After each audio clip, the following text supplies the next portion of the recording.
What you call as Gayatri, what you call as many other things, in yoga we call this Tantra Yoga. Improper usage of sounds, powerful sounds, can cause serious problems. Someone brought this lady to the program and she had lost her voice almost 6 or 7 months or almost 8 months before she came to me. Mantras need to be done with certain care.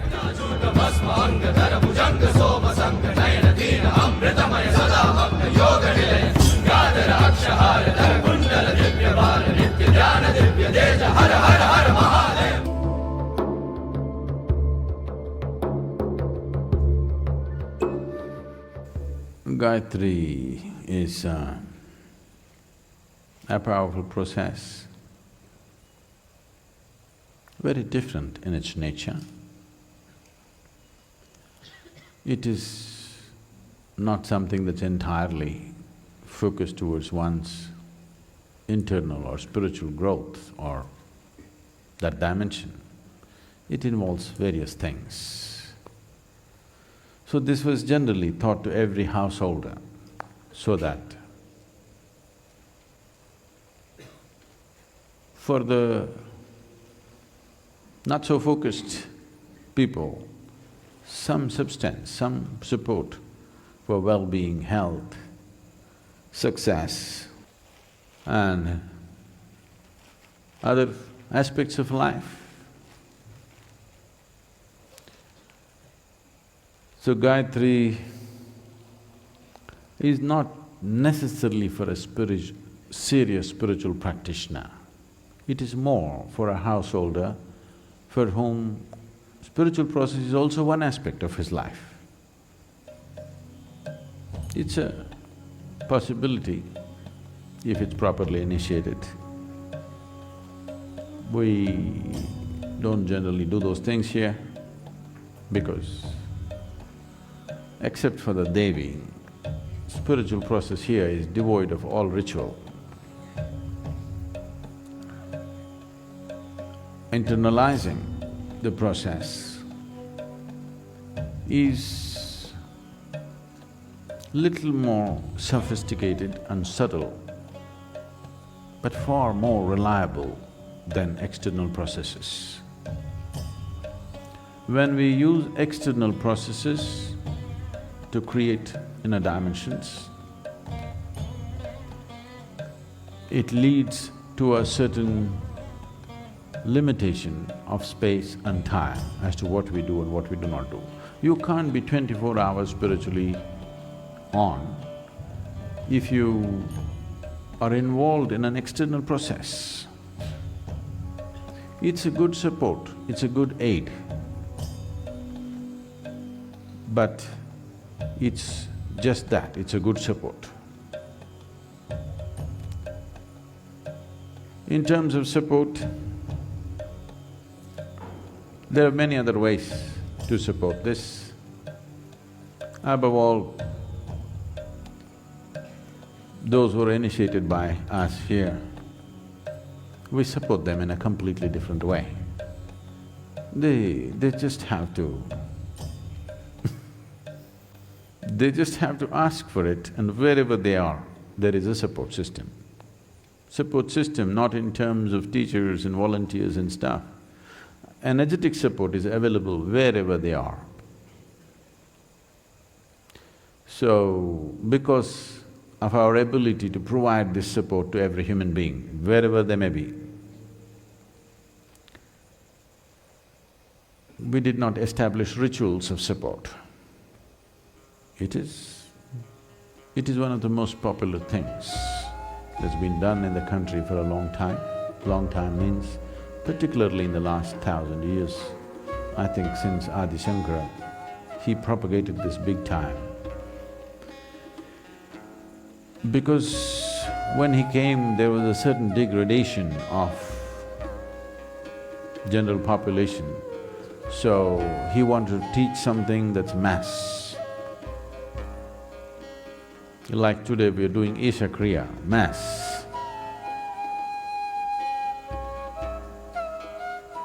Gayatri is a certain process which involves many things.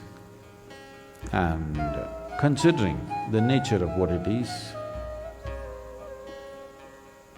I'm not saying it's relevant today, it'll always be relevant, but socially and structurally, it is not so fitting into modern life as it is because of the things that are needed to make this happen. In today's world, because almost a huge population on the planet today does not stay in the same place. I want you to understand, I want to look back and see. 500 years ago, most people in their whole lifetime, they got up and went back to sleep in the same place, in the same building for their whole lifetime without one day of being out.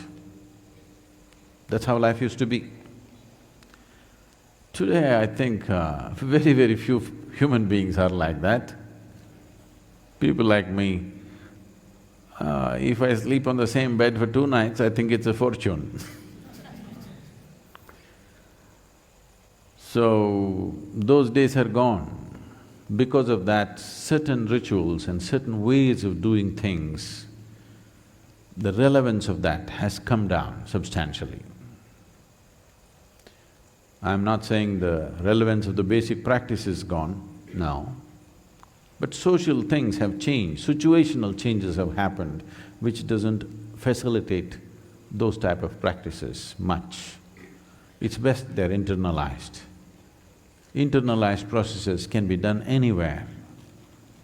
We are not depending upon what kind of atmosphere we are in, what kind of people we are with, it doesn't matter. So, yoga is 100% internalized.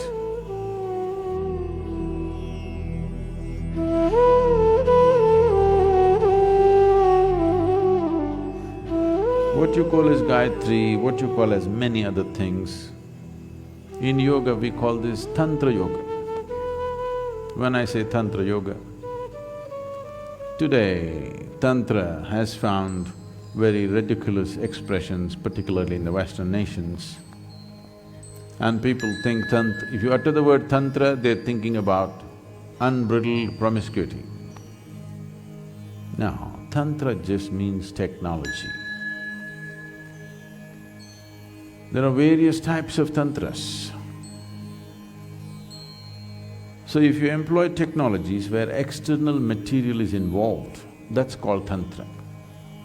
If you employ technologies where no external material is involved, it's completely internalized, then we call it yoga. If we want to create tantric processes, right now an arati is happening in the Devi temple, it's a kind of a tantra. A puja happens, it's a tantra. An abhishekam happens, it's a tantra. These are techniques or technologies to create certain impact. But now if you want to do tantra, you need the form of the Devi, you have so many limitations. Tantra is useful when people are not willing to do anything by themselves, they want somebody else to do it for them. So one person who's learned how to do it facilitates it for everyone. The danger of Tantra is exploitation. There was a fabulous tantric culture in this country. In the last 2 generations, we've beaten it down because it led to such states of exploitation and turned so ugly, we thought it's better without it. So last 2 generations have really pushed ritualistic way of life out because it was so exploitative. So internalized processes, the safety of it is nobody can exploit it, it's you. Somebody can inspire you, somebody can initiate you, somebody can induct you into a powerful process, that's it. There is no room for exploitation. At the same time, there is no need to throw everything out. That would be like throwing the baby with the bathwater. You don't have to throw everything out. Carefully maintain tantra is okay. I want you to obliterate this silly idea that you have. Tantra means sexuality. No, it's got nothing to do with sexuality. It has got something to do with using external means to make things happen, whatever. Because both yogis and tantrics are more like scientists, seeing how to make it work. They might not have fit into the moral codes of a particular society at a particular time in history. Because of that, they might have gotten this label, but otherwise, it has nothing to do with sexuality, it's about learning to use external material for your well-being. Not just yours, the larger group of people. So Gayatri belongs to that realm, nothing wrong with it, it's just the suitability of today. The mantras are a powerful process, but they need to be properly used, properly initiated. Improper usage of sounds, powerful sounds, can cause serious problems. I happened to be in United States and someone brought this lady to the program. It was a 7-day event and she had lost her voice almost 6 or 7 months or almost 8 months before she came to me. Voice totally gone. She's seen every doctor, every expert, voice gone. She can't speak a word. Simply empty air comes out when she tries to speak without any sound. They have not been able to detect anything improper with her vocal cords or whatever, everything is proper but she can't speak. So naturally when nothing is there, they will say maybe there is a polyp, maybe there is this, maybe there is that, maybe all kinds of cortisones and this and that, and somebody is suggesting a surgery. There's nothing else, they want to open up and see. So they brought her to me and I looked at her. And then I asked, did you do any practice, any spiritual process? Did you do any mantras? She didn't. Then I said, okay, you be in the program, let's see. So 1 day, 2 days, 3 days, she's becoming anxious because her voice has not come back and I have not said a word about her vocal cords. So by 4th day, she's very anxious. Then she came again and I again asked her, did you do any mantras? When I looked at her, I thought she must have done something. When I looked at her, it's very clear to me she's done something. She said, no. Then I asked, did you come under the influence of some mantras? Did you go to some place where they're doing powerful mantras and did you come under the influence? She said, no. Last day she's very anxious. Then again I met her and I said, see, you must have done something or you have come under the influence of some mantras. Tell me, what have you done in the last year, year and a half? Where all did you go? Then she said, she writes, she cannot speak. She said she did Gayatri. Oh, I said, where did you learn Gayatri?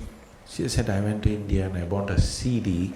Whenever I'm going to work, Atlanta traffic is such, she takes 2.5 hours to reach her workplace and when she's stuck in the traffic, she'll do Gayatri like this. And the traffic clears up when she's driving, she'll leave the Gayatri alone. When she has time, she'll just repeat with the thing. She's an American person, how she will repeat the mantra. We don't know, already the CD itself may be wrong. On top of it, she's American.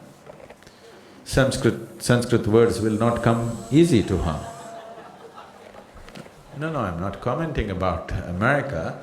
If you have not spoken the vernacular language, to utter Sanskrit will be very difficult. So then I knew that she's messed up with Gayatri. I said, see, 3 months if you come and stay with us in India, we will make an attempt, no guarantee, we will make an attempt and see. She came here and we put her through a whole lot of process. In 3 months, she recovered about 70% of her voice.